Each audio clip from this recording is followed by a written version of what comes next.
একবার হজরত মুহাম্মদ সাল্লাল্লাহু আলাইহি ওয়াসাল্লাম জিবরাইল আলাইহিস সালামের মাধ্যমে জানতে পারলেন যে তার প্রিয় সাহাবী হজরত বিলাল রাদিয়াল্লাহু আনহু মাত্র 7 দিন বাঁচবেন। 7 দিন পরেই তিনি ইন্তেকাল করবেন। আল্লাহ তাআলার পক্ষ হতে এরকম সংবাদ পেয়ে হজরত মুহাম্মদ সাল্লাল্লাহু আলাইহি ওয়াসাল্লাম হজরত আলী ও ওমর রাদিয়াল্লাহু আনহুকে খবর দিলেন।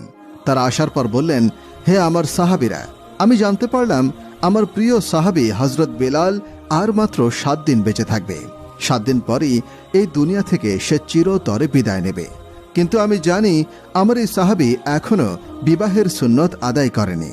তাই যাও, মদিনার প্রতিটি ঘরে ঘরে খুঁজে দেখো আমার এই সাহাবীর সাথে কোনো মেয়ের পিতা তার কন্যাকে বিবাহ দিতে সম্মত কিনা।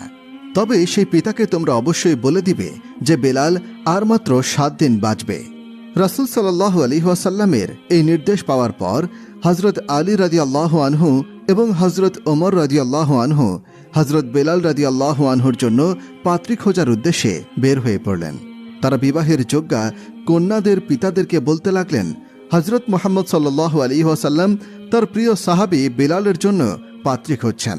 আপনারা কেউ কি আপনাদের কন্যাকে বেলালের সাথে বিয়ে দিতে রাজি আছেন? তখন কন্যার পিতা বলল, আমরা অবশ্যই রাসূল সাল্লাল্লাহু আলাইহি ওয়াসাল্লামের প্রিয় সাহাবী হজরত বেলালের সাথে আমাদের কন্যাদেরকে বিয়ে দিতে চাই, কারণ এটা তো আমাদের জন্য হবে সৌভাগ্যের ব্যাপার। তখন হজরত ওমর রাদিয়াল্লাহু আনহু এবং আলী রাদিয়াল্লাহু আনহু বললেন, একটা বিষয় তোমরা জেনে রাখো, বেলাল রাদিয়াল্লাহু আনহু কিন্তু আর মাত্র 7 দিন বাঁচবেন। তোমাদেরকে এটা জেনে তোমাদের কন্যাকে বেলাল রাদিয়াল্লাহু আনহু এর সাথে বিবাহ দিতে রাজি আছো? কারণ রাসূল সাল্লাল্লাহু আলাইহি ওয়াসাল্লাম এই সংবাদটিও তোমাদেরকে জানিয়ে দিতে বলেছেন। এ কথা জানার পর কন্যার পিতারা বলল, বেলাল যদি 7 দিন বাঁচে তবে আমাদের কন্যাদেরকে বেলালের হাতে তুলে দেব না। আমরা কোনোভাবেই চাই না 7 দিন পরেই আমাদের কন্যারা বিধবা হয়ে যাক।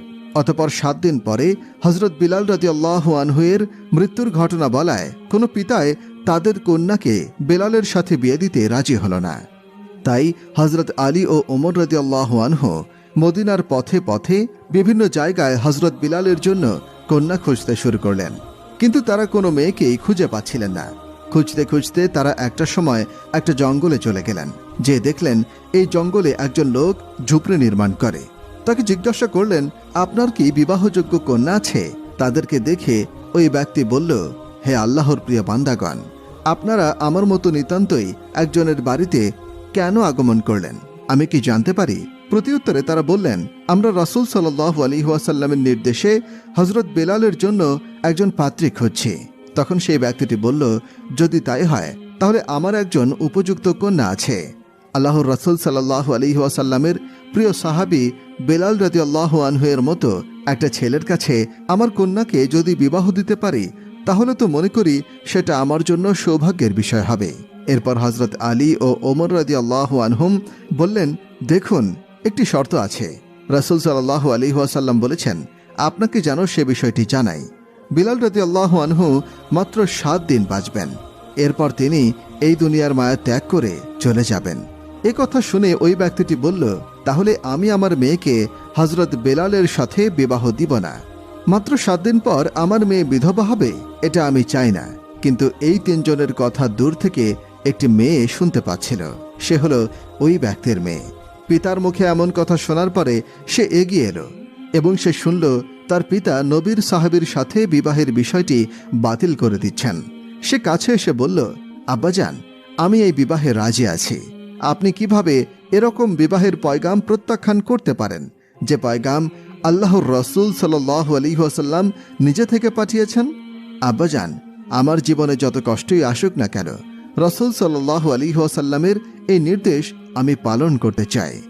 এরপর রাসূল সাল্লাল্লাহু আলাইহি ওয়াসাল্লামের প্রিয় সাহাবী হজরত বেলালের সঙ্গে সেই মেয়েটির বিবাহ সম্পন্ন হয়ে গেল। হজরত বেলাল রাদিয়াল্লাহু আনহু তার নববধূকে বললেন, প্রিয় স্ত্রী, তোমার কাছে আমি জানতে চাই আমি আর মাত্র 7 দিন বাঁচব। এটা জানার পরেও তুমি কেন আমাকে বিবাহ করলে? 7 দিন পরেই তো তুমি বিধবা হয়ে যাবে। তখন নববধূ বলল, আপনি শুনুন, আমি আমার জীবন দিয়ে হলেও আল্লাহর রাসূল সাল্লাল্লাহু আলাইহি ওয়াসাল্লামের একটি নির্দেশ পালন করব, আর এই নির্দেশ পালনের মধ্য দিয়ে আমি নিজেকে ধন্য মনে করছি। আর আপনার মতো আল্লাহর নবীর একজন প্রিয় সাহাবীকে স্বামী হিসেবে পাওয়া যে কোনো মেয়ের জন্যই আমি পরম সৌভাগ্যের মনে করি। আমি না হয় সেটা হলাম, আলহামদুলিল্লাহ। হযরত বিলাল রাদিয়াল্লাহু আনহু যেদিন ইন্তেকাল করবেন সেদিন তার বিবিকে বললেন, বিবি, আজ রাতে আমি ইন্তেকাল করব। ইন্তেকালের পূর্বে আমার মনে হচ্ছে আমি কিছু রুটি খাবো, অতএব তুমি প্রতিবেশীর বাড়ি থেকে কিছু আটা এনে রুটি তৈরি করো। হযরত বিলাল রাদিয়াল্লাহু আনহু এর কথা শুনে তার স্ত্রী মোট 7টি রুটি তৈরি করলেন এবং রুটিগুলো হযরত বিলাল রাদিয়াল্লাহু আনহু এর সামনে রাখলেন। এমন সময় ঘরের বাইরে একজন ভিক্ষুক ডাক দিয়ে বলল, হে বাড়ির কর্তা, আমি কয়েকদিন যাবৎ কিছুই ভক্ষণ করিনি, আমি প্রচণ্ড ক্ষুধার্ত, দয়া করে আমাকে কিছু খাবার ভিক্ষা দান করুন। বিলাল রাদিয়াল্লাহু আনহু যখন দেখলেন তার দরজার মুখে এরকম একজন ক্ষুধার্ত ভিক্ষুক, তিনি মৃত্যুর আগে শেষ ইচ্ছাটা পূরণ না করে সেই ভিক্ষুককে রুটিগুলো দিয়ে দিলেন। সেই ভিক্ষুক হযরত বিলাল রাদিয়াল্লাহু আনহু এর সামনে সেই রুটিগুলো ভক্ষণ করতে শুরু করল।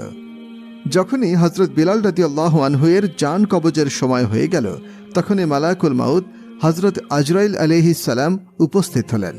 আজরাইল আলাইহিস সালাম যখন ঘরে ঢুকতে যাবেন তখন দেখলেন ঘরের দরজার বাহিরে একজন ফকির পথ আটকে বসে আছে। আজরাইল আলাইহিস সালাম বললেন, হে ফকির, তুমি এভাবে ঘরে ঢোকার পথ আটকিয়েছ কেন? আমাকে ঘরে প্রবেশ করতে দাও। আল্লাহ রাব্বুল আলামিন আমাকে আদেশ করেছেন আমি যেন বেলালের জান কবজ করতে পারি। তখন সে ফকির হযরত আজরাইল আলাইহিস সালামকে বলল, হে আজরাইল আলাইহিস সালাম, তুমি কি জানো না কারো খানা খাওয়ার সময় কাউকে বিরক্ত করতে হয় না? তুমি কি দেখতে পাচ্ছ না আমি এখানে বসে রুটি খাচ্ছি? যখন সেই ফকির কোনোভাবেই দরজা ছেড়ে যাচ্ছিল না, তখন হযরত আজরাইল আলাইহিস সালাম আল্লাহ তাআলার দরবারে ফিরে এসে বললেন, হে আল্লাহ, আমি আপনার প্রিয় বান্দা হযরত বিলাল রাদিয়াল্লাহু আনহু এর জান কবজ করতে গিয়েছিলাম, কিন্তু ঘরে ঢুকতে পারিনি, কারণ ঘরে ঢোকার রাস্তায় একজন ফকির বসে রুটি খাচ্ছিল। আমি তাকে অতিক্রম করে ওখানে যাইনি। ওই ফকিরের জন্য আমি বেলালের ঘরে ঢুকতে পারিনি, ফলে আমি হযরত বেলালের জান কবজ করতে পারিনি।